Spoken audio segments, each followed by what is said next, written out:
Issue Andhra Pradesh politics గురించి. ఆంధ్రప్రదేశ్లో ప్రభుత్వాధికారులు కూటమిలో ఉన్న ఎమ్మెల్యేలకు మంత్రులకు అస్సలు కోఆపరేట్ చేయట్లేదంట. సాక్షాత్తు Nadendla Manohar, TDP senior MLA Varadarajula Reddy లాంటి వాళ్ళు బయటకు వచ్చి పబ్లిక్గా మీడియా ముందే చెప్పేస్తున్నారు, అధికారులను పట్టుకు తిట్టేస్తున్నారు, లంచాలు మెక్కేస్తున్నారని చెప్తున్నారు. వీళ్ళు ఒక్కళ్ళేనా అంటే 30-40 మందికి పైగా ఎమ్మెల్యేలు కానీ మంత్రులు కానీ ఇదే అలిగేషన్స్తో ప్రభుత్వం ముందుకి, పార్టీ ముందుకి తీసుకొచ్చారు. అధికారులు మా మాట వినట్లేదు మహాప్రభో అని. ఎందుకు ఇలా జరుగుతుంది ఏపీలో? రాష్ట్ర అభివృద్ధి, ప్రజా సంక్షేమమే లక్ష్యంగా కూటమి సర్కార్ ప్రణాళికలకు పదును పెడుతుంది. ప్రభుత్వానికి, ప్రజలకు వారధిగా అధికారులు, ఉద్యోగులు బాధ్యతాయుతంగా పనిచేయాలని సీఎం చంద్రబాబు పదే పదే అప్పీల్ చేశారు. బాగా పనిచేసే వాళ్లను అభినందించారు. వాళ్లను స్ఫూర్తిగా తీసుకుని మిగతా వాళ్ళు ఇంప్రూవ్ కావాలని సూచించారు. ఛాన్స్ ఇచ్చినా మారకపోతే మాత్రం కఠిన చర్యలు తప్పవని స్మూత్ వార్నింగ్ ఇచ్చారు. మరి మార్పు వచ్చిందా? అధికార యంత్రాంగంపై పొద్దుటూరు ఎమ్మెల్యే వరదరాజుల రెడ్డి వ్యాఖ్యలతో సంచలనం తెరపైకి వచ్చింది. లంచాలు తీసుకోవడాన్ని ఉద్యోగుల హక్కుగా భావిస్తున్నారని 90% మంది అధికారులు, ఉద్యోగులు లంచాల రుచి మరిగారని విమర్శించారాయన. అంతేకాదు, అవినీతిని అరికట్టాల్సిన ఏసీబీ అధికారులు కూడా లంచాలకు అలవాటు పడ్డారన్న వరదరాజుల రెడ్డి ప్రజల్లోని తిరుగుబాటు రావాలని కూడా అన్నారు. మరోవైపు మంత్రి నాదెండ్ల మనోహర్ కూడా ఏకంగా కేబినెట్ లో అధికారుల అవినీతి, అక్రమాలపై ప్రస్తావించారంటే పరిస్థితి ఎలా ఉందో ఇక చెప్పనక్కర్లేదు. అధికార పక్షం నుంచే అధికారులు, ఉద్యోగుల వైఖరిపై విమర్శలు రావడం సంచలనంగా మారింది. ఏపీలో అధికారులు, ఉద్యోగుల ప్రోగ్రెస్ రిపోర్ట్ కాదు, కరప్షన్ రికార్డ్ ఇప్పుడు బిగ్ డిబేట్ లా మారింది. ఎస్, అది కదా చంద్రబాబు లాంటి ఒక విజనరీ లీడర్ అని అంటూ ఉంటారు ఆయన్ని. సో అలాంటి వ్యక్తి ప్రభుత్వ ఉద్యోగుల పట్ల, పనితీరు పట్ల చాలా కఠినంగా ఉంటారు. గతంలో 1996లో ఆయన ముఖ్యమంత్రి అయిన తర్వాత ఆకస్మిక తనిఖీలు, మిడ్ నైట్ తనిఖీలతో హడావిడి పుట్టించారు. అధికారుల మీద ఒక విధంగా భయపెట్టారు ఆ దశలో. అందువల్ల అడ్మినిస్ట్రేషన్ కూడా చాలా బాగానే సాగింది. కానీ ఆనాటి 1996 నాటి చంద్రబాబు 2026కి వచ్చేటప్పుడు కనిపించట్లేదు. ఎందుకు అంటే ప్రభుత్వ అధికారులు లేదా ప్రభుత్వ ఉద్యోగులతో పెట్టుకుంటే అది నెక్స్ట్ ఎన్నికల్లో ఆ ప్రభావం గట్టిగా చూపిస్తుంది. వాళ్ళందరూ కూడా ఎదురు దెబ్బేసేస్తున్నారు, దానివల్లే ఓడిపోతున్నాను అనేది భావన ఒకవేళ చంద్రబాబులో ఏమైనా వచ్చిందా? ఎందుకంటే 2004లో కూడా ప్రభుత్వ ఉద్యోగులు దెబ్బ కొట్టడం వల్లే ఓడిపోయాననేది టీడీపీ వర్గాల్లో ఇప్పటికీ ఉంది. అలాగే 2014-19 మధ్య కూడా ప్రభుత్వ ఉద్యోగులతో గట్టిగా పనిచేయించబట్టే 2019 ఎన్నికల్లో దెబ్బకొట్టారు అనేది ఇంకొక ఈక్వేషన్. వీటన్నిటి నేపథ్యంలోనే చంద్రబాబు ఏమైనా వెనక్కి తగ్గుతున్నారా ప్రభుత్వ ఉద్యోగుల పట్ల?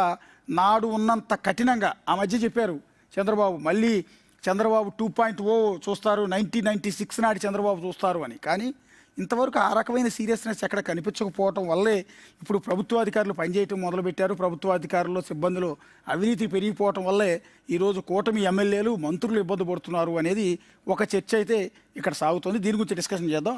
రోహిత్, నిజానికి వరదరాజుల రెడ్డి ఏం మాట్లాడారు అంటే, పోలీస్ దగ్గర నుంచి రెవెన్యూ అధికారుల వరకు, పంచాయతీ అధికారుల వరకు ఎవరు కూడా మాట వినట్లేదు అని ప్రొద్దుటూరు ఎమ్మెల్యే వరదరాజుల రెడ్డి అన్నారు. దానికి సంబంధించి గోపవరం, కొత్తపల్లి పంచాయతీల్లో కొంతమంది కాంట్రాక్ట్ కార్మికులకు, పారిశుద్ధ్య కార్మికులకు జీతాలు ఇవ్వట్లేదు అని చెప్పారు. ఆ తర్వాత వాటితో పాటు ఇంకొన్ని అలిగేషన్స్ చేశారు, లంచం ఇవ్వందే ముందుకు వెళ్ళట్లేదు అని. గతంలో నాదెండ్ల మనోహర్ కూడా ఏం చేశారు అంటే, ఆయన నియోజకవర్గంలో వస్తూ ఉన్నప్పుడు ఒక గాలివానకి చెట్లన్నీ విరిగి కాలువలో పడిపోతే వాటిని తొలగించమని అడిగారు. కానీ 48 గంటలు దాటిన వాటిని అధికారులు తొలగించలేదు. అంతేకాదు, కాలువలోంచి తీసిన చెత్త కూడా రోడ్డు పక్కన అలాగే ఉంచేయడంతో వాటిని తొలగించకపోవడంతో ఆయనకు కోపం వచ్చి మండుటెండలో కూర్చుని అక్కడే ఉండి సమీక్ష నిర్వహించి వాటన్నిటిని కూడా తొలగించారు. అధికారులు ఎవరు మాట వినట్లేదు. వైసీపీ ప్రభుత్వం అనుకుంటున్నారా? బాగా అలవాటు పడిపోయారు. వైసీపీ ప్రభుత్వం బాగా అలవాటు చేసిందంటూ వైసీపీ ప్రభుత్వాన్ని విమర్శించారు. ఇక్కడ వరదరాజుల రెడ్డి కూడా ఏం చేశారు అంటే, గత ప్రభుత్వంలో అలవాటు పడిపోయిన విధానాలను మార్చుకోవడం లేదు అంటూ వరదరాజుల రెడ్డి మాట్లాడారు. సో అదే సమయంలో నిజానికి ప్రభుత్వ అధికారులు ఎవరు కూడా చంద్రబాబు మాట వినట్లేదా, గవర్నమెంట్ ప్రజాప్రతినిధుల మాట వినట్లేదా అంటే అలాంటి పరిస్థితి లేదు అనే టీడీపీ అంటుంది. ఎందుకంటే ఎప్పటికప్పుడు రివ్యూలు నిర్వహిస్తున్నారు, స్ట్రాంగ్ వార్నింగ్ ఇస్తున్నారు, పని చేయకపోతే అధికారులను తీసేస్తున్నారు. గతంలో అశోక్ అన్నట్టు నేను నిద్రపోను, మిమ్మల్ని నిద్రపోనివ్వను అని చాలా గట్టిగా చెప్పారు. కానీ ఇప్పుడు ఏంటి అంటే అధికారులను సమన్వయం చేసుకుంటూ వాళ్ళతో పని చేయించాలన్న విధానంలో వెళ్తున్నారు. సో ఇక్కడ ఇంకొక పాయింట్ ఏంటంటే, వరదరాజుల రెడ్డి చాలా ఘాటుగా స్పందించడానికి ప్రొద్దుటూరులో నిజానికి అక్కడ మట్కా గుట్కా లాంటి అసాంఘిక కార్యకలాపాలు చాలా ఎక్కువగానే జరుగుతాయని ఉంది. వరదరాజుల రెడ్డి గారు, ఒకవేళ నిజంగా అక్కడ అలా జరుగుతూ ఉంటే, అధికారులు లంచాలు తీసుకుంటూ ఉంటే, బిగ్ టీవీ ఇక్కడ నుంచి చెప్తూ ఉంది, బిగ్ టీవీ నిఘా పెడుతుంది వాళ్ళపైన. సో మీరు బిగ్ టీవీని కూడా సంప్రదించవచ్చు. కానీ ఇది పార్టీకి కొంత ఇబ్బంది కలిగించేటటువంటి పరిణామం వరదరాజుల రెడ్డి వ్యాఖ్యలు. డిబేట్లో ఇంకా మనం మాట్లాడదాం. 1996 సీఎం చూస్తారని ఏదైతే అధికారులను ఉద్దేశించి తెలంగాణలో సభ పెట్టినప్పుడు కూడా మాట్లాడారు ముఖ్యమంత్రి చంద్రబాబు.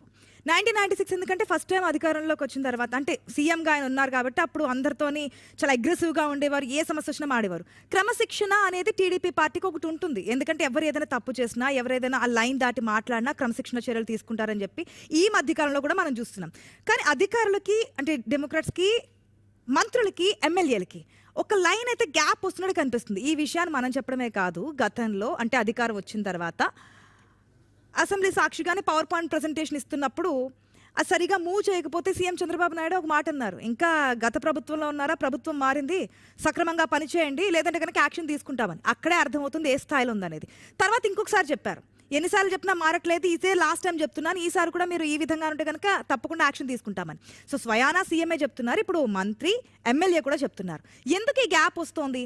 గతంలో అంటే అధికార పార్టీ చెప్పేది ఏంటంటే, గతంలో ఉన్నటువంటి ఒరవడి, ఆ ఫ్రీడమ్ ఏదైతే ఇచ్చారో దానికి అనుగుణంగా ముందుకు వెళ్ళిపోతున్నారు, ఎవరో పని చేయట్లేదు. ఇప్పుడు ఒకవేళ మేము పనిలో గాడిలో పెడదాం అనుకున్నా సరే దాన్ని అమలుకు ముందుకు కదలలేనటువంటి పరిస్థితి ఉంది, అందుకే కాస్త వెనకబడుతున్నామని చెప్తున్నారు.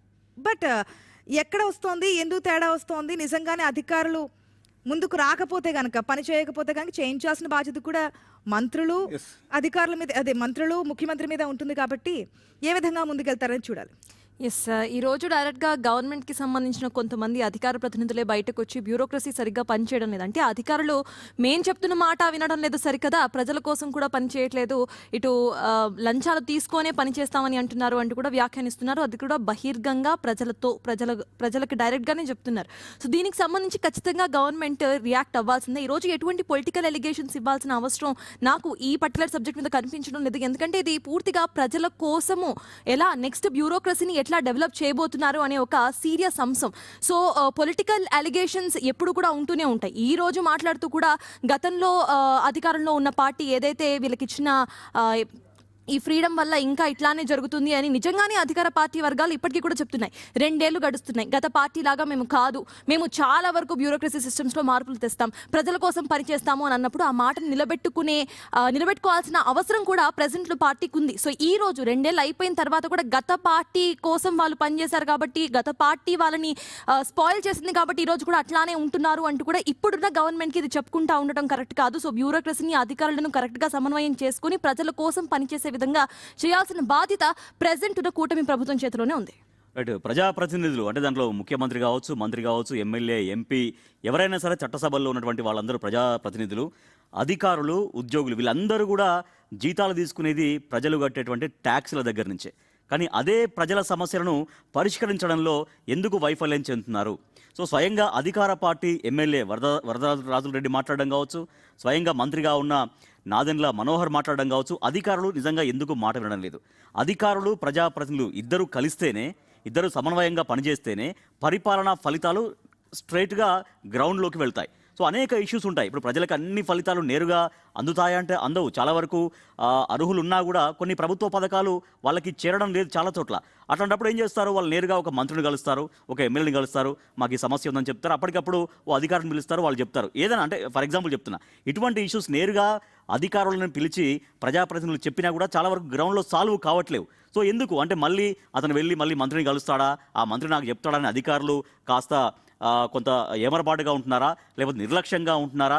ఫైనల్గా ప్రభుత్వానికే చెడ్డ పేరుస్తుంది. అధికారులు తప్పు చేసినా కూడా అది ప్రజాప్రతినిధికి కానీ ప్రభుత్వానికి కానీ చెడ్డ పేరు వస్తుంది. ఇక్కడ డిస్కషన్ ఏంటంటే, జనసేన నుంచి గెలిచిన అంటే కూటమిలో ఉన్న మంత్రి నాదెండ్ల మనోహర్ 2 సార్లు గొడవ చేశారు తెనాలి నియోజకవర్గంలో. 2 సార్లు మీకు చేత కాబట్టి చెప్పి నేనే కుర్చీలు వేసుకుని పని చేసుకుంటాను. 2 వరదరాజుల రెడ్డి వీళ్ళిద్దరి గురించి మాట్లాడుతున్నాం. కానీ యాక్చువల్లీ 2 ఏళ్ళు అయింది, 2 ఏళ్ళు దాటింది కూటమి ప్రభుత్వం ఏర్పడి. దాదాపు మనకున్న ఇన్ఫర్మేషన్ ప్రకారం 30 మందికి పైగా ఎమ్మెల్యేలు, ఎమ్మెల్సీలు, మినిస్టర్లు ప్రభుత్వానికి, ముఖ్యమంత్రికి కంప్లైంట్ చేశారంట. ఈ అధికారులు కోఆపరేట్ చేయట్లేదు. మనం ఇంప్లిమెంట్ చేస్తున్న గ్యారంటీ స్కీమ్స్ ఏవైతున్నా ఆ స్కీముల అమల్లో కూడా లంచాలు తీసుకుంటున్నారు, దీన్ని మనం కంట్రోల్ చేయలేదు, మా మాట వినట్లేదు మహాప్రభావం అని వాళ్ళందరూ కూడా సెక్రటేరియట్కి వచ్చి కంప్లైంట్ చేశారంట. అందులో మనం వీళ్ళిద్దరి గురించే కాదు, హోంమంత్రి అనిత, గొట్టిపాటి రవికుమార్ ఇంకో మంత్రి, అలాగే ఇంకా క్షేత్రస్థాయిలో సిబ్బంది ఇంకా చాలామంది కోఆపరేట్ చేయట్లేదు. మరి కొంతమంది ఎమ్మెల్యేలు చాలామంది, వీరితో పాటు జ్యోతుల్ నెహ్రూ జగ్గపేట ఎమ్మెల్యే, ఆనందరావు అమలాపురం ఎమ్మెల్యేనా, సో ఆయన, అండ్ గురజాల, తాడిపత్రి, అనంతపురం జిల్లాలకు సంబంధించిన నేతలు, ఎమ్మెల్యేలు, వీళ్ళందరూ కూడా అధికారుల మీద కంప్లైంట్, సిబ్బంది మీద కంప్లైంట్, ప్రభుత్వ ఉద్యోగుల మీద కంప్లైంట్ చేయడానికి వీళ్ళందరూ కూడా వచ్చారు. అందరూ చెప్పిన బాటం లైన్ ఏంటంటే ప్రతి ఒక్కదానికి లంచాల కోసం పీడిస్తున్నారు, మేము చెప్పినా పట్టించుకోవట్లేదు, పలానా వాళ్ళకి పెన్షన్ రాలేదని మేము చెప్పినా కూడా అధికారులు మా మాటను కూడా పరిగణలోకి తీసుకోవట్లేదని కంప్లైంట్ ఇచ్చారంట. సో ఈ క్రమంలోనే చంద్రబాబు నాయుడు నిర్వహించిన సమీక్షలో ఇన్ఛార్జ్ మంత్రులందరితో సమీక్ష చేస్తే 15 పైగా నియోజకవర్గాల ఎమ్మెల్యేలు తమ ప్రాంతాల్లో రెవెన్యూ, పోలీస్ అండ్ మైనింగ్, ఇసుక శాఖకు సంబంధించిన అధికారులు మాకు కోఆపరేట్ చేయట్లేదని వాళ్ళ మీద సీఎంకి నేరుగా కంప్లైంట్ ఇచ్చారంట. సో అట్లాగే ప్రజాప్రతినిధులే కాకుండా ప్రజా సమస్యల పరిష్కారం కోసం సచివాలయంలో, కలెక్టరేట్లో నిర్వహిస్తున్న ప్రజా సమస్యల పరిష్కారాల వేదికల్లో అధికారులు పనిచేయట్లేదు బాబు అని చెప్పి ప్రజలు కూడా నేరుగా వచ్చి కంప్లైంట్ ఇచ్చారంట. ఎందుకు ఈ పరిస్థితి వచ్చింది? ఎందుకు గవర్నమెంట్ సిబ్బంది ఇంతలా కంప్లైంట్స్ ఇచ్చినా కూడా, ఈవెన్ ఇందాక చెప్తోంది చంద్రబాబు నాయుడు ఆన్ ఫీల్డ్లోకి వెళ్ళినప్పుడు చాలామంది అధికారులు చెడమడ తిట్టేస్తున్నారు, అక్కడెక్కడ మందలిస్తున్నారు. మొన్న కూడా అంటున్నారు, నువ్వు ఆగమ్మా, నాకేం తెలియదు అనుకుంటున్నావు నువ్వు అని చాలా గట్టిగా మాట్లాడిన సందర్భం కూడా కనిపిస్తుంది. ఎందుకు ఈ రకమైన పరిస్థితి? సో అదే అంటే మీరు అన్నట్టుగా చాలా వరకు అధికారులు లంచగొండులుగా మారుతున్నారు. ఎందుకంటే మనకు రోజు మనం చూస్తున్నాం, తెలంగాణలో కావచ్చు, ఆంధ్రప్రదేశ్లో కావచ్చు, వాళ్ళు డబ్బులు తీసుకుంటూ రెడ్ హ్యాండెడ్గా దొరుకుతున్నటువంటి వాళ్ళ ఫోటోలు, వాళ్ళ వీడియోలు విపరీతంగా మనం చూస్తున్నాం. అంటే ప్రభుత్వం నుంచి వచ్చేటువంటి జీతం సరిపోక అంటే అత్యాశ, సరిపోక అంటే అత్యాశతో ప్రజల్ని పీడిస్తున్నటువంటి అధికారులు ఉన్నంతకాలం నిజంగా ఇటువంటి సమస్యలు ఎదురవుతూనే ఉంటాయి. అంటే అధికారి చెప్పినంత మాత్రాన నేను పనిచేస్తే నాకు అదనంగా వచ్చేటువంటి లంచం ఎక్కడ పోతుందో అని అధికారులు ఏ మాటలు వినట్లేదు. నిజానికి నియోజకవర్గాల్లో ఏం జరుగుతుందంటే అందరు అధికారులు మనం అనట్లేదు రోహిత్, అందరు అధికారులు ఎక్కడ ఏం మాట్లాడినా కూడా 100% మనం అందరు అధికారులు అనట్లేము. ఎవరైతే ప్రజల్ని ఇబ్బంది పెడుతున్నారో, ఎవరైతే లంచాలు తీసుకుంటూ పీడించుకుంటూ ఒక ప్రజాప్రతినిధి, ఒక మంత్రి స్థాయి వ్యక్తి చెప్పినా కూడా వినకుండా ప్రజల్ని ఎవరైతే వేధిస్తున్నారో ఆ అధికారులనే మనం అంటున్నాం. అదే నిజానికి ఎమ్మెల్యేలు సహజంగా ఏం చేస్తారంటే మా పార్టీ వాళ్ళు వచ్చినప్పుడు వీళ్ళకి ఫేవర్ చేయని అడుగుతారు. దానికి అధికారులు వినకపోతే నా మాటే వినవా అని ఎమ్మెల్యేలు అధికారులపైన జులుం ప్రదర్శించే సందర్భాలు కూడా ఉంటాయి. సో ఇలాంటివే ఎక్కువ నియోజకవర్గాలు ఇలాగే జరుగుతాయి. ఎమ్మెల్యే స్థాయిలో ఉన్న వాళ్ళకి, ఎమ్మెల్యేలకు ఏ స్థాయి అధికారులతో పనులు ఉంటాయి, ఎటువంటి పనులు ఉంటాయి అనేది మనం చూస్తే అధికారులు మాట వింటున్నారా లేదా అనేది ఇక్కడ అర్థమవుతుంది. అధికారులు నిజంగా లంచం తీసుకుంటే నేరుగా అక్కడికి వెళ్ళి మీడియాను పిలుచుకుని వచ్చి ఇదిగో లంచం అడుగుతున్నావా అని ఆయన అనొచ్చు. ఒక ప్రెస్ మీట్ పెట్టి కేవలం కొన్ని పేర్లు చెప్పకుండా నా పనులు వినట్లేదు, నా మాట వినట్లేదు అని చేశారు అంటే అతని ఇంటెన్షన్ చూడాలి. నేను వరదరాజుల రెడ్డి గురించి ఏమంటానంటే 2019లో కూడా ఆయనకు సీటు ఇవ్వలేనప్పుడు వరదరాజుల రెడ్డి పార్టీ జెండాలు తగలబెట్టి నానా రచ్చరచ్చ చేశారు ఈ వరదరాజుల రెడ్డి. అంటే కొంత అసంతృప్తిని ఆయన బహిరంగంగానే వెళ్ళబుచ్చేటటువంటి తత్వం ఉంటుంది. సో ఇక్కడ ప్రభుత్వం మాట అసలు అధికారులే వింటలేదు అంటే ప్రభుత్వం నడవదు. సో వింటున్నారు, కానీ అవినీతి అధికారులు లేరంటే ఉన్నారు. అవినీతి అధికారులను సెట్ చేసుకుంటూ ఉంటారు. తెలంగాణలో కూడా ఎన్ని ఏసీబీ రైడ్స్ జరుగుతున్నాయి, వివిధ రాష్ట్రాల్లో ఎన్ని ఏసీబీ రైడ్స్ జరుగుతున్నాయి. అవినీతి అధికారులు ఎక్కడైనా ఉంటారు, కానీ ప్రభుత్వం మాట వినకపోవడం వేరు, అవినీతి అధికారులు వేరు. అవినీతి అధికారులను పట్టుకోవాల్సిన ఇక్కడ కూడా దానికి ఎక్స్టెన్షన్ లేని పాయింట్ చెప్తారు. తెలంగాణలో రోజుకొక 2 నుంచి 3 ఏసీబీ రైడ్లో పట్టుబడుతున్నారు. రియల్గా రేవంత్ రెడ్డి సీఎం అయిన తర్వాత దాదాపు ఇప్పుడు కొన్ని 100 మంది మీద ఏసీబీ రైడ్ జరిగాయి. ఎవరిని కొట్టినా 100 కోట్లు, 200 కోట్లు, 300 కోట్లు. కానీ ఏపీలో ఏసీబీ రైడ్లు ఎందుకు జరగట్లేదు? ఎందుకు అక్కడ అవినీతి పాల్పడట్లేదా? ఎందుకంటే ఫ్లెక్సిబిలిటీ వచ్చింది, అధికారుల్లో ఫ్లెక్సిబిలిటీ వచ్చింది, ప్రభుత్వ సిబ్బందిలో ఒక ఫ్లెక్సిబిలిటీ. మాతో పెట్టుకుంటే గవర్నమెంట్లో మార్చేస్తామని బెదిరిస్తున్నారు. మాతో పెట్టుకుంటే గవర్నమెంట్లు మార్చేస్తాం. మేము 2014, 2019లో పనిచేసిన చాతో గట్టిగా పనిచేస్తే చంద్రబాబుని మార్చేసాం, 2019, 2024లో జగన్మోహన్ రెడ్డిని మేమే మార్చేసాం అని ధైర్యంగా చెప్తున్నారు అసోసియేషన్ లీడర్లు. అందువల్ల ఏమైందంటే ఈసారి చంద్రబాబు నాయుడు పూర్తి స్థాయి పొలిటికల్ లీడరే, కాకపోతే ప్రజలు నష్టపోతున్నారు కదా. ఒక ఎగ్జాంపుల్ చెప్తాను, నేనేమంటాను ఒక్క పాయింట్ చెప్తాను. చిన్న ఎగ్జాంపుల్ ఏంటంటే నేను 2014, 2019లో నేను విజయవాడ రిపోర్టర్గా ఉన్నప్పుడు ఆంధ్రప్రదేశ్ తాత్కాలిక సచివాలయం ఇప్పుడు నడుస్తున్నది ఈ సెక్రటేరియట్లో నేను రిపోర్టర్గా పొద్దు నుంచి రాత్రి వరకు అక్కడే ఉండేవాడిని. చంద్రబాబు నాయుడు సీఎం. ఫస్ట్ బ్లాక్లో చంద్రబాబు నాయుడు ఉండేవారు, ఈ లాస్ట్ బ్లాక్లో లోకేష్ ఉండేవారు. అప్పుడు ఐటీ శాఖ మంత్రి, అప్పుడు కూడా 2014-19 మధ్యలో ఫస్ట్ టైం మినిస్టర్. వీళ్ళిద్దరూ రాత్రి 12 అయినా 1 గంట అయినా కొన్నిసార్లు 2ంటికి కూడా అక్కడ నుంచి వెళ్ళేవాడు కదా సెక్రటేరియట్లోంచి. వీళ్ళు ఉన్నారు కాబట్టి ఐఏఎస్లు అక్కడ ఉన్న ఐపీఎస్లు ఆ సెక్రటరీ సిబ్బంది అంతా ఈ 2 బ్లాకుల్లో, మిగిలిన బ్లాకుల్లో సిబ్బంది అంతా వెళ్ళిపోయేవాళ్ళు. ఇటు లోకేష్ ఉన్న బ్లాకులోను ఆ మూల మీద తండ్రి, ఈ మూల మీద కొడుకు, వీళ్ళిద్దరున్న బ్లాకులో మొత్తం ఎంటైర్ స్టాఫ్ అంతా ఉండాల్సిందే. వాళ్ళందరితో పాటు జర్నలిస్టులుగా మేము ఉండాల్సిందే. ఎందుకంటే ఏ బ్రేకింగ్ మిస్ అవుతామో తెలియక అన్ని ఛానళ్ళు పేపర్ రిపోర్టర్లు అంతా ఆవలిస్తూ ఆ ఫస్ట్ బ్లాక్ దగ్గర, లోకేష్ బ్లాక్ దగ్గర అటు ఇటు తిరుగుతూ ఛాయలు తాగుతూ కూర్చుని తిట్టుకునేవాళ్ళం మేము. వీళ్ళిద్దరికి పని పాట ఏమి ఉండదా, పోరా పర్సనల్ ఫ్యామిలీ ఉండదా, వీళ్ళకి ఫ్యామిలీ లైఫ్ వద్దా, పని రాక్షసత్వం అని ఆ రోజుల్లో తిట్టుకునేవాళ్ళం. ఆ టైంలో మాలాగానే సెక్రటరీ ఉద్యోగులు కూడా తిట్టేవాళ్ళు, వీళ్ళు మమ్మల్ని సావగొట్టి వదిలిపెడుతున్నారు పొద్దునుంచి సాయంత్రం దాకా అని. సో అప్పుడు ఆ తర్వాత ఏమైంది, 2019లో అదే సెక్రటేరియట్ ఉద్యోగులు చంద్రబాబు సర్కార్ని కోల్చడంలో కీ రోల్, అదే ప్రభుత్వ ఉద్యోగులు ఎందుకు ఎక్కువ పని చేయించినందుకు. సో అందుకనే ఈనాడు చంద్రబాబు నాయుడు మారిపోయి వాళ్ళని వదిలేస్తున్నారని. అంటే ఇక్కడ జగన్ point సీఎం అయిన అంటే తర్వాత ఏమైంది తెలుసా, అదే ఇక్కడ జగన్ సీఎం అయిన ఒక తర్వాత point. సెక్రటేరియట్లో పనిచేసినప్పుడు ఏమైందో తెలుసా, సాయంత్రం 5 గంటలకి సెక్రటేరియట్లో ఉన్న మినిస్టర్లు ఐఏఎస్లు మొత్తం వెళ్ళిపోయేవాళ్ళు, సెక్రటేరియట్ ఖాళీ, మీడియా వాళ్ళు కూడా వెళ్ళిపోయేవాళ్ళు. అది గవర్నమెంట్ కూడా చెప్పింది, జగన్ గవర్నమెంట్ మిమ్మల్ని ఇబ్బంది పెట్టను, మీరు చంద్రబాబు లాగా అర్ధరాత్రి 12, 2 దాకా ఉండక్కర్లేదు, 5ంటికి వెళ్ళిపోతాను. పైగా సీఎం జగన్ అసలు సెక్రటేరియట్కి ఎప్పుడు రాలా, అప్పుడప్పుడు ఏదో క్యాబినెట్ మీటింగ్లో వచ్చి వెళ్ళిపోయేవాళ్ళు తప్ప సీఎంఏ లేకపోయేటప్పటికి ఐఏఎస్లకి పెద్దగా ఇంట్రెస్ట్ ఉండేది కాదు, మంత్రులు వచ్చేవాళ్ళు కాదు, మీడియా వాళ్ళకు కూడా పెద్దగా పని ఉండేది. మీరు చెప్పినట్టుగా ప్రభుత్వాలను అధికారులు, ఉద్యోగులు, అధికారులు భయపెట్టడం కాదు, ప్రజల్ని నమ్ముకున్న ప్రభుత్వాలు ఖచ్చితంగా వస్తాయి మళ్ళీ. అంటే కేవలం ఆ ఉద్యోగులు, అధికారులే ప్రభుత్వాలని ప్రభావితం చేస్తారంటే సరే కొంతవరకు వాళ్ళ రోల్ ఉండొచ్చు, కానీ నిజంగా సిన్సియర్గా ప్రతి పథకం, ప్రతి ప్రభుత్వ పథకం క్షేత్రస్థాయికి వెళ్ళి ఆ ఫలితాలు ప్రజలకు చేరుకుంటే ఆ ప్రజలు ఖచ్చితంగా ఆ ప్రభుత్వం వెంటే ఉంటారు. అధికారులు, ఉద్యోగులు ప్రభుత్వాలని మార్చడం కంటే ప్రజల్ని నమ్ముకుంటే ప్రజలకు తిరిగి మళ్ళీ అధికారాన్ని ఇచ్చేటువంటి ప్రభుత్వంపై విపరీతమైన తిరుగుబాటు వచ్చినప్పుడు, తీవ్రమైన అసంతృప్తికి గురైనప్పుడు, ప్రభుత్వ అధికారుల్లో ఉన్న అవినీతిని అరికట్టలేనప్పుడు ప్రజలు మారుస్తారు. దానికి అయితే ఉద్యోగుల ఓట్లు కూడా తోడవుతాయి. Correct, exactly. సో ఎప్పుడు కూడా భారతదేశంలో ఎలక్షన్స్ ఎలా జరుగుతాయో ఒకసారి చూద్దాము. అంటే this is not about any party. So generally elections లో ఒక్కసారి విన్ అయిన తరువాతి ఎలక్షన్స్ లో ఎలా విన్ అవ్వాలి అనే యాక్షన్ ప్లాన్ ఫస్ట్ నుండే స్టార్ట్ అయిపోతుంది. అది గత ప్రభుత్వమైనా, ఈ ప్రభుత్వమైనా, లేకపోతే రేపటి రోజు వచ్చే వేరే ప్రభుత్వమైనా సరే, ఇప్పుడు ఎలక్ట్ అయిన వెంటనే కూడా నెక్స్ట్ ఎలక్షన్స్ లో ఎలా మళ్ళీ విన్ అవ్వాలి, ఎవరిని బాధ పెట్టకూడదు, ఎవరిని ఇప్పుడు ఇందాక మీరు చెప్పినట్టు ఎవరిని సుఖపెట్టాలి, ఇప్పుడు అధికారులు ఎవరైతే ఉన్నారో వాళ్ళని స్ట్రిక్ట్ గా చేస్తే మళ్ళీ నెక్స్ట్ టైం ఎలక్షన్స్ లో రామేమో అన్న ఒక థాట్ గవర్నమెంట్స్ లో వచ్చేస్తుంది. ఇది India wide politicians mind sets ఇలానే ఉన్నాయి. సో ఇది మారిన రోజు ఖచ్చితంగా ఫేర్ పాలిటిక్స్ మనం చూస్తాము. ఆ పార్ట్ ఆఫ్ ఇట్ ఈ రోజు ఏదైతే జరుగుతుందో ఇప్పటికైనా కూడా లేట్ అయిందని నాకు అనిపించట్లేదు. బ్యూరోక్రసీ సరిగ్గా ఉంటేనే గవర్నమెంట్స్ మంచిగా పనిచేస్తాయి. ఆ పార్ట్ ఆఫ్ ఇట్ జనాల వరకు ప్రతిదీ కూడా, ప్రతి లాభం గవర్నమెంట్ ఏదైతే అందిస్తుందో అది వెళ్తుంది. కాబట్టి ఇప్పటికైనా కూటమి ప్రభుత్వం ఎవరైతే ప్రభుత్వంలో ఉన్నారో వాళ్ళందరూ కూడా ఖచ్చితంగా అధికారులపై రియాక్ట్ అవ్వాలి. రియాక్ట్ అయ్యి వాళ్ళు పనులు చేసే విధంగా కార్యాచరణ చేపట్టాలి. ఒకవేళ నిజంగానే ప్రభుత్వం దీంట్లో ఎంతో కొంత లాభం పొందాలనో, లేదంటే నిజంగానే ఉద్యోగుల వల్ల మాకు నష్టం జరుగుతుంది అనుకుంటే ఇటువంటి స్టేట్మెంట్స్ డైరెక్ట్గా పాస్ చేయరు. అంటే సీఎం కూడా డైరెక్ట్గా వచ్చి మీరు పని చేయట్లేదని చెప్తే అది ప్రభుత్వానికి నెగిటివ్ అని చెప్పే విషయం చంద్రబాబు నాయుడు తెలియదా? తెలుసు కదా.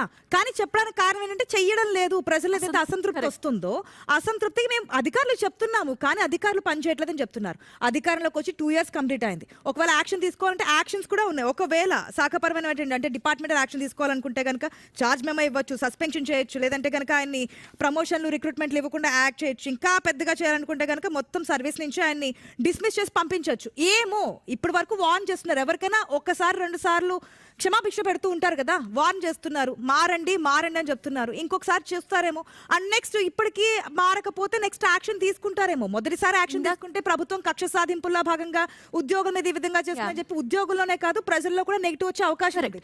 దాంట్లో భాగంగానే ముందుగా వార్నింగ్ ఇస్తున్నారు. అధికారులు ఉండడం లేదు, అధికారులు అవినీతి అని. ఇంతకుముందు అశోక్ గారు ఒక పాయింట్ చెప్పారు. ఎస్, ప్రభుత్వ ఉద్యోగులు అప్పట్లో 14 to 19 మధ్యలో ఎవరిని కదిలించినా సరే మా మీద భారం పెరుగుతుంది. అంటే ఒక ప్రభుత్వం ఏ విధంగా పనిచేయాలో ఆ విధంగా పనిచేసినా, ప్రజలకు ఉపయోగపడే విధంగా ముందుకెళ్ళినా అది అధికారుల్లో నెగిటివ్ వచ్చింది. ఎందుకంటే వాళ్ళ మీద ఎక్కువ బటన్ పెడుతున్నారు. ప్రభుత్వ ఆఫీసర్స్ అంటే అందరినీ అనట్లేదు, అండర్లైన్ చేస్తున్నా, కొంతమంది మాత్రం ఈ విధంగా తీసుకుంటారు.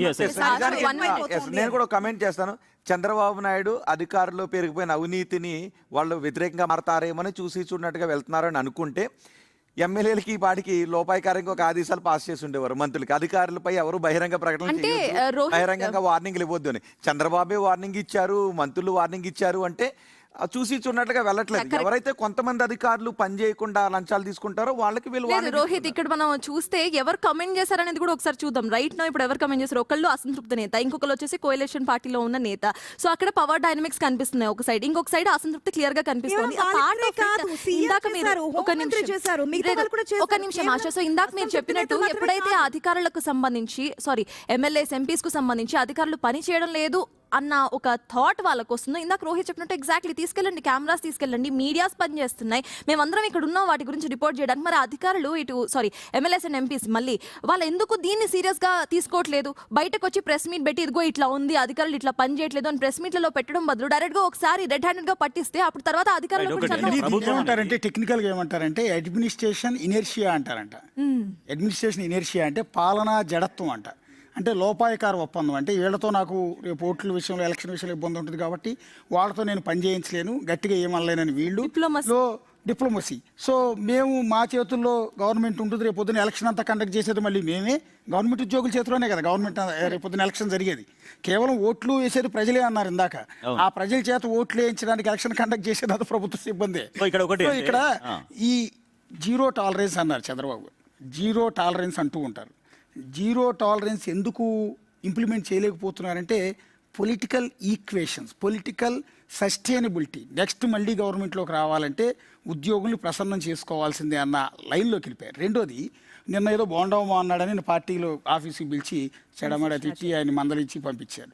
నిన్న భూమాకిలి ప్రియ అహోబేలం టెంపుల్కి సంబంధించి ఏదో మాట్లాడిందంటే మంగళగిరి పార్టీ ఆఫీస్కి పిలిచి ఆమెతో కూడా సీరియస్గా మాట్లాడి పంపించారు. మరి వరదరాజుల రెడ్డి నాదెళ్ల మనోహర్ని పిలిచి ఎందుకు మాట్లాడలేదు? అంటే తప్పు జరుగుతుందని ఒప్పుకున్నట్టే కదా. ఇంకో చిన్న ఇంట్రెస్టింగ్ పాయింట్ ఏంటంటే నాకు డౌట్ వస్తూ ఉంటుంది. సరే, జగన్మోహన్ రెడ్డి 2019-2024 మధ్యలో ఉద్యోగుల పట్ల విపరీతమైన స్వేచ్ఛ ఇచ్చేశారు. సెక్రటేరియట్లో సాయంత్రం 5 తర్వాత మీరు ఎవరు ఉండక్కర్లేదని పంపించేశారు కదా. ఇంత బాగా చేసినా మళ్ళీ ఎందుకు జగన్మోహన్ రెడ్డిని ఓడించారు? ఉద్యోగులే చలో విజయవాడ కార్యక్రమం చేపట్టారు తెలుసా. 11వ PRC సమయంలో IR కంటే తక్కువ ఫిట్మెంట్ ఇస్తూ ప్రభుత్వం ఆదేశాలు జారీ చేస్తే దీనివల్ల జీతాలు పెరగడానికి బదులు తగ్గాయనే ఆరోపణలతో రాష్ట్ర చరిత్రలోనే ఎన్నడూ లేదు విధంగా లక్షల మంది విజయవాడ BRTS రోడ్లో గలమెత్తారు. సో అది పెద్ద ఎఫెక్ట్ అయింది సార్ ఎలక్షన్ కి. అక్కడ ప్రభుత్వం ఏదైతే హామీ ఇచ్చిందో ఉద్యోగులకి అధికారులకు రాగానే PF బిల్లులు బకాయిలు, అది చేయకపోవడం, ఉద్యోగులకు రావాల్సిన CPS బకాయిలు అడ్డుకట్లు వేసినా సరే ఉధృతంగా ఒకసారిగా అక్కడ రావడం జరిగింది. అక్కడ కారణం ఏంటంటే ప్రభుత్వం ఇచ్చిన హామీ CPS రద్దు చేస్తానన్నారు ఆ రోజు. ఉద్యోగులకు సంబంధించి main problem contributory pension scheme రద్దు చేస్తాం జగన్ హామీ ఇచ్చారు. కానీ అధికారంలోకి వచ్చాక దాన్ని రద్దు చేయలేకపోయారు కొన్ని టెక్నికల్ ఓట్స్ వల్ల. అదొక వ్యతిరేకత. రెండోది DA PF బిల్లులు బకాయిలు, CPS బకాయిలు, PF గ్రాట్యుటీ, RTC ఉద్యోగుల పెన్షన్లు వేల కోట్లు అలా పెండింగ్లో ఉండిపోవడంతో కడుపు మండి వాళ్ళందరూ ధ్వజమెత్తారు. అది జగన్ గవర్నమెంట్కి ఎఫెక్ట్ అయింది. ఉద్యోగుల విషయంలో రిలాక్సేషన్ ఇచ్చినా కూడా CPS లాంటి స్కీములు, ఫిట్మెంట్ లాంటివి అమలు చేయకపోవటం, వీటన్నిటి కారణాలతో జగన్మోహన్ ఒక పాయింట్ ఏంటంటే ప్రభుత్వం అనేది డెఫినెట్గా ఒక పెద్ద వ్యవస్థ. ఆ వ్యవస్థలో ఒక విభాగమే అధికారులు కానీ ఉద్యోగులు కానీ. సో విభాగము ఆడించినట్టు వ్యవస్థ ఆడకూడదు. వ్యవస్థ చెప్పినట్టుగా విభాగాలు వినాలి. అట్లా అధికారులు ఉద్యోగులు వాళ్ళు మనల్ని ప్రభావితం చేస్తారనుకొని వీళ్ళు చూస్తున్నట్లు ఎందుకు వ్యవహరించాలి? ఇందాక ఆశ అన్నట్టుగా వాళ్ళపైన శాఖపరమైన చర్యలు తీసుకోవాలి, సస్పెన్షన్లు చేయాలి. వాళ్ళ ప్రమోషన్స్ రాకుండా ఎటువంటి యాక్షన్స్ ఉంటాయో అటువంటి యాక్షన్స్ ఖచ్చితంగా తీసుకుంటే డెఫినెట్గా వాళ్ళలో భయం ఉంటుంది. ఇంకొకటి, ఇటీవల తెలంగాణ సీఎం రేవంత్ రెడ్డి కొన్ని కామెంట్స్ చేశారు. తెలంగాణ కోసమే మీరు కష్టపడ్డా, మేము కష్టపడ్డా తెలంగాణ కోసమే కష్టపడుతున్నాం కాబట్టి మీరందరూ ఇంకొక గంట ఎక్కువ కష్టపడండి. ఇంకొక గంట ఎక్కువ కష్టపడి ప్రభుత్వం ఏం చేస్తుందో ప్రభుత్వ కార్యక్రమాలు కరెక్ట్గా గ్రౌండ్ అయ్యే విధంగా మీరు పనిచేయండి. మీ సంక్షేమము ప్రభుత్వం చూసుకుంటుంది, నేను చూసుకుంటానని సీఎం రేవంత్ రెడ్డి వాళ్ళను తెలంగాణ ఉద్యోగుల్ని అందరినీ కూడా రిక్వెస్ట్ చేశారు. ఒక గంట పాటు ఎక్కువ ప్రజల కోసం కష్టపడండి అప్పీల్ చేశారు. అట్లా సరే వాళ్ళకి ఆ రకంగా కొంత అప్పీల్ చేయడం, వాళ్ళ దగ్గర నుంచి పని తీసుకోవడం అనేది ప్రభుత్వాలు చేయాల్సిన పని. అంతే తప్పించి ఒక విభాగం ఆడించినట్టుగా విభాగం వల్ల మేము ఎఫెక్ట్ అవుతామని వ్యవస్థ ఆ రకంగా ఎక్కువ కాకుండా చూసుకోవాల్సిన బాధ్యత ప్రభుత్వ అధినేతలది. ఒకసారి ఎడిటోరియల్ పార్ట్లో భాగం మనందరం కన్క్లూజన్ దీనికి సొల్యూషన్ ఏంటి, నెక్స్ట్ సొల్యూషన్ ఏంటి? ఇంకోటి ఏంటంటే చిన్న రిక్వెస్ట్ నేను అనేది, ఇది ఎంటైర్ ప్రభుత్వ ఉద్యోగుల్ని మేము ఎడిటోరియల్ పార్ట్లో అనట్లేదు, దాన్ని అర్థం చేసుకోండి. ఇది ఎవరైతే పని చేయరో, ఎవరైతే ప్రభుత్వాన్ని ఇబ్బంది పెడుతున్నారో, ఎవరైతే ఎమ్మెల్యేలను ఇబ్బంది పెడుతున్నారో, ఎవరైతే ప్రజలను ఇబ్బంది పెడుతున్నారో, ఎవరైతే అవినీతికి పాల్పడుతున్నారో వాళ్ళ గురించి మాత్రమే. ఆంధ్రప్రదేశ్లో ఉన్న లక్షలాది మంది ప్రభుత్వ ఉద్యోగులు మేము అనట్లేదు. Yes. సిన్సియర్గా ఉద్యోగం చేసేవాళ్ళు చాలామంది ఉన్నారు. ప్రజల కోసం పనిచేసే ఉద్యోగులు చాలామంది ఉన్నారు. అసలు ప్రభుత్వ ఉద్యోగులు లేకపోతే ప్రభుత్వం ఎక్కడిది, పరిపాలన ఎక్కడిది? సో అది కాదు. ఇందులో ఉన్న లోపాలను మేము ప్రశ్నిస్తున్నాం, పని చేయని వాళ్ళని మాత్రమే ప్రశ్నిస్తున్నాం. ఇది ఎడిటోరియల్ పార్ట్లో భాగంగా మేము దాని గురించి డిస్కస్ చేస్తున్నాం. ఈ విధానం ఏంటి, దీనివల్ల ఎవరు నష్టపోతున్నారు అన్న అంశం మీద కన్క్లూడ్ చేద్దాం. ఒకసారి ఎస్. సో బ్యూరోక్రసీ సిస్టంలో ఇటు ఏపీతో పోల్చుకుంటే తెలంగాణ అంటే పొలిటికల్ సబ్జెక్ట్స్ అన్నింటినీ పక్కన పెట్టేద్దాము, ఈక్వేషన్స్ అన్ని. తెలంగాణ చాలా ముందంజలో ఉంది. అండ్ ఏపీలో కొంతమంది మాట్లాడుతూ కూడా ఏసీబీ అధికారులు ఏం చేస్తున్నారు, నిద్రపోతున్నారా అన్న వ్యాఖ్యలు కూడా చేస్తున్నారు. ఇన్ఫాక్ట్ నాట్, కానీ ఇక్కడ సెలెక్టివ్ ఇది జరుగుతోంది. సో అధికారులు పని చేస్తేనే గవర్నమెంట్ బాగుంటుంది, ప్రజల వరకు ఏవైతే హామీలు గవర్నమెంట్ ఇస్తుందో, ఏవైతే లబ్ధి పొందాలో ప్రజలు, అవన్నీ బ్యూరోక్రసీ ద్వారానే వెళ్తాయి. కాబట్టి నెక్స్ట్ ఎలక్షన్స్లో లాభపడాలనో లేకపోతే అధికారులను టచ్ చేస్తే మళ్ళీ ఏమైనా అవుతుందేమో అన్న భయంతో కాకుండా ప్రతి ఒక్క గవర్నమెంట్స్ చాలా కరెక్ట్గా అధికారుల చేత పని చేయించుకోవాల్సిన అవసరం ఇప్పుడు కనిపిస్తోంది. రైట్. ఇప్పుడు మనం మాట్లాడేది ఆంధ్రప్రదేశ్ ప్రభుత్వ వ్యవహారం అయినప్పటికీ కూడా సో దానికే పరిమితం చేయాల్సిన పని లేదు. ఏ రాష్ట్ర ప్రభుత్వ ఉద్యోగి అయినా, ఏ రాష్ట్ర ప్రభుత్వ అధికారి అయినా ఆ రాష్ట్ర ప్రజల కోసం ఖచ్చితంగా కష్టపడాలి. ముఖ్యమంత్రి కానీ, మంత్రులు కానీ, స్థానిక ఎమ్మెల్యేలు కానీ నిజంగా జెన్యూన్ ఇష్యూ ఒకటి ఏమైనా చెప్పినప్పుడు దాన్ని ఖచ్చితంగా గ్రౌండ్ చేయాలి. ప్రజల కోసం ఈ అధికారి మా కోసం పనిచేస్తాడు అన్నటువంటి నమ్మకాన్ని కలిగించాలి. అట్లా నమ్మకాన్ని కలిగించేటువంటి అధికారులు తెలంగాణలో ఉన్నారు, ఆంధ్రప్రదేశ్లో ఉన్నారు. నాకు తెలిసినటువంటి నా స్నేహితులు కూడా చాలామంది రెవెన్యూ డిపార్ట్మెంట్లో ఉన్నారు, పోలీస్ డిపార్ట్మెంట్లో ఉన్నారు. అలాగని ఎవ్వరూ అంటే అందరూ అవినీతి పరులను చెప్పట్లేను. చాలా వరకు ఎటువంటి అవినీతి మరక లేకుండా ప్రజలకు సర్వీస్ చేసేటువంటి చాలామంది ఎంప్లాయీస్ నాకు తెలిసిన వాళ్ళే, నా ఫ్రెండ్స్గా ఉన్న వాళ్ళు కూడా ఉన్నారు. ఎస్, ఇక్కడ పార్టీలకు అతీతంగానే మాట్లాడతాం. ఎందుకంటే అవినీతి వల్ల ఎవరొక్కరో కాదు, ప్రతి ఒక్కరు బాధపడుతున్న వాళ్ళు, మనకు తెలిసిన వాళ్ళు, తెలియని వాళ్ళు. ఇప్పుడు మనం కాకపోయినా రేపన్నాడు మనము కూడా దీనికి బలైపోతూ ఉంటాం. సాధారణంగా ప్రభుత్వాలు యాక్షన్ తీసుకోవాలి. ఇప్పటికైనా సరే ప్రభుత్వం ఎవరైతే మాట వినట్లేదో, అవినీతిమయంగా ఉంటున్నారో వారి మీద కఠినంగా యాక్షన్ తీసుకుంటే కనుక రేపన్నాడు వేరొకరు రాకుండా ఉంటారు. ఎగ్జాంపుల్, తమిళనాడులో సీఎం విజయ్ ప్రమాణ స్వీకారం చేసిన తర్వాత ఈ మధ్య అవినీతికి సంబంధించి వస్తూ ఉంటే ఒక ఫోన్ నెంబర్ ఇచ్చారు. మీ దగ్గర ఎవరైనా సరే లంచాలు తీసుకుంటే ఈ నెంబర్ కాల్ చేయండి, యాక్షన్ తీసుకుంటామని. ఎంతో కొంత మార్పు వస్తుంది కదా. అక్కడ అధికారులు చేయాల్సింది ఏంటి, ప్రజలకి పని చేయాలి. ప్రభుత్వ అధికారులు అంటే ప్రభుత్వానికి సంబంధించే కాదు, ప్రజలకు సేవ చేయడం కోసమే ప్రభుత్వం వాళ్ళకి డబ్బులు ఇస్తుంది, అది కూడా మన డబ్బే ఇస్తుంది. సో దానికి సంబంధించి ప్రభుత్వం ఏ విధంగా యాక్షన్ తీసుకుంటే 2 years అయిపోయింది, వాళ్ళకి వార్న్ చేసింది చాలు. నెక్స్ట్ ఏదైనా కఠినంగా వాళ్ళతో ఉంటే తప్ప దీంట్లో మార్పు రాదేమో. మరి ఆ దిశగా 1996 సీఎం ముందుకు వస్తారేమో చూడాలి. రైట్. ఇప్పుడు తమిళనాడులో విజయ్ ఏ విధంగా అయితే చేస్తున్నారంటున్నారో, గతంలో చంద్రబాబు కూడా ఇవే చేస్తారు. డైలీ యువర్ సీఎం అని పెట్టి ఎవరైనా ఒక ఫోన్ కాల్ చేయండి అనేవారు. మాకు ఈ సమస్య ఉంది అంటే అధికారులను వెంటనే అక్కడ నుంచి ఆదేశాలు జారీ చేసి అధికారులను ఉరుకులు పరుగులు పెట్టించేవారు. సో ఇక్కడ ప్రభుత్వాలు ఏం చేస్తాయంటే లంచగొండ అధికారులను ఉపేక్షించవు, కానీ అలాగని చెప్పి ఉద్యోగులతో పెట్టుకుంటాయంటే ఉద్యోగులతోనూ పెట్టుకో. ఎలాంటి విషయాల్లో అంటే వాళ్ళకి బెనిఫిట్స్ విషయంలో కానీ మిగిలిన విషయాల్లో. కానీ లంచగొండి అధికారులను ప్రభుత్వాలు చూస్తూ వెళ్ళిపోతాయి, పట్టించుకోకుండా వెళ్ళిపోతాయని అనుకోలేము. అధికారులు కూడా, మిగిలిన అధికారులు కూడా దాన్ని ప్రోత్సహించారు. లంచగొండ అధికారులపై చర్యలు తీసుకుంటే, ఏసీబీ దాడులు చేస్తే అధికారులు ప్రభుత్వానికి ఎగెనెస్ట్గా మారిపోతారని నేనైతే అనుకోవట్లేదు. సో ఇక్కడ ఎమ్మెల్యేలు కూడా ఏమంటారంటే, లోకల్గా ఉన్న ఎమ్మెల్యేలు పోలీసులనో ఎంఆర్ఓలనో మా వాళ్ళు వచ్చారు, ఈ పని ఇలా చేయండి, ఆ పని అలా చేయండి అంటారు. దానికి ఆ లోకల్లో ఉన్న సిఐఓ ఎస్ఐలో విన్నప్పుడు ఈ రకమైన ఆరోపణలు చేస్తుంటుంటారు. సో ఏ రకమైన పనులకు అధికారులు మాటలు వినడం లేదు అన్నది కూడా స్పష్టంగా నిర్దిష్టంగా కేసెస్తో చెబితే బాగుంటుంది. సో ప్రభుత్వ అధికారులు ప్రభుత్వ మాట వినట్లేదు అనడం కరెక్ట్ కాదేమో అనిపిస్తుంది. ఎస్, ఎడిటోరియల్ పార్ట్లో భాగంగా మేమందరం చెప్పే ఒక bottom line meet the editors ద్వారా ప్రభుత్వ ఉద్యోగులకు కావచ్చు, పాలకులకు కావచ్చు, చెప్పేది ఏంటంటే ఓటు బ్యాంక్ పాలిటిక్స్లో భాగంగా అడ్మినిస్ట్రేషన్ దయచేసి చేయొద్దు. విపరీతమైన ఫ్లెక్సిబిలిటీ ఇవ్వటం కూడా తప్పు. రెండోది, ప్రభుత్వ సిబ్బంది కూడా, మీరు లేకపోతే ప్రభుత్వమే లేదు, మీరు సర్వీస్ చేయకపోతే ప్రజలకి ఏ స్కీములు అందవు. ఖచ్చితంగా ప్రభుత్వాన్ని నడిపేది మీరంటే రెస్పెక్ట్ ఉంది. అది ఇక్కడ మేము డిస్కస్ చేసేదంతా కూడా ఎవరైతే కోఆపరేట్ చేయటం లేదో, ఎవరైతే ఇబ్బంది పెడుతున్నారో, ఎవరైతే ప్రజలకు సహకరించట్లేదో, ప్రభుత్వ సంక్షేమ పథకాలు అందించడానికి కూడా లంచాలు తీసుకుని ఆ కొంతమంది గురించి మేము డిస్కస్ చేస్తున్నాం. అలాగే అనేక ఉద్యోగ సంఘాలు ఉన్నాయి, రెవెన్యూ ఉద్యోగుల సంఘం అని, అలాగే ఎలక్ట్రికల్ సిబ్బందికి సంబంధించిన సంఘం అని, సెక్రటేరియట్ ఉద్యోగుల సంఘం అని, ఇట్లా అనేక రకాల సంఘాలు ఉన్నాయి. ఈ సంఘాల అధినేతలకు కూడా, అధ్యక్షులకు కూడా రిక్వెస్ట్ చేస్తున్నాం మేమంతా కూడా, మీరు ప్రజల కోసం పనిచేస్తున్నారు, ఆయా నాయకుల కోసం కాదు.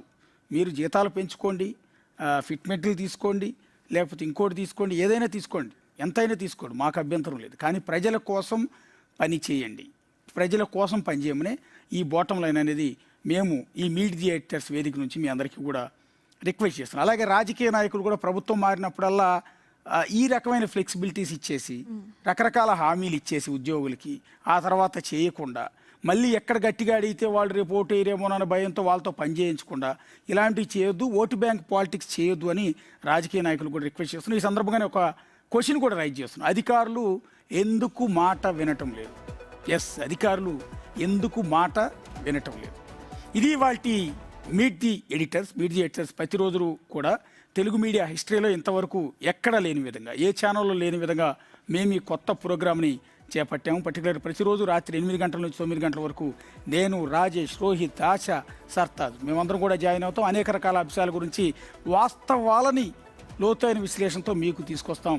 దీని మీద మీ సంబంధించిన వాల్యుబుల్ ఫీడ్బ్యాక్ని మాకు ఈమెయిల్ ద్వారా పంపించండి, వాట్సాప్లో పంపండి అండ్ యూట్యూబ్ కామెంట్స్లో కూడా చెప్పమని రిక్వెస్ట్ చేస్తున్నాం. ఇది వాటి మీట్ ది ఎడిటర్స్. రేపటి మీట్ ది ఎడిటర్స్లో మళ్ళీ కలుస్తాం. అంతవరకు signing off. This is the show.